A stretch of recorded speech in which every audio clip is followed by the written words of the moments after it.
तर मंडळी, आज मेघच्या मुलींच्या ताटांना मस्त झणझणीत असा मच्छीचा रस्सा बनवत आहे मी इथं. टमाटर, मिरची, कोथिंबीर, लसूण, अद्रकेचं एक वाटण तयार करून घेतलं. आणि इथं बघा, घरगुती मसाला, धना पावडर, काश्मीर मिरची पावडर, हळद आणि मीठ टाकून वाटण मस्त असं मिक्स करायचं. मच्छी मात्र स्वच्छ धुवून घेतलेली आहे मिठाच्या पाण्याने मी.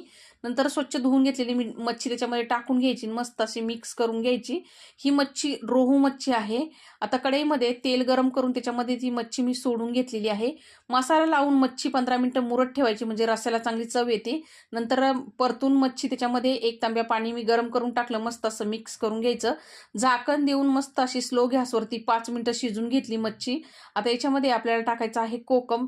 तुम्हाला हवं असेल तर तुम्ही चिंचही टाकू शकता. मी कोकम टाकलेला आहे. कोकम टाकून मस्त अशी उकळी काढून घ्यायची. मस्त हिरवीगार कोथिंबीर स्वच्छ धुवून चिरून टाकायची. मस्त असं मिक्स करून घ्यायचं. तयार झाला झणझणीत मच्छीचा रस्सा मंडळी. या तुम्ही पण खायला. धन्यवाद.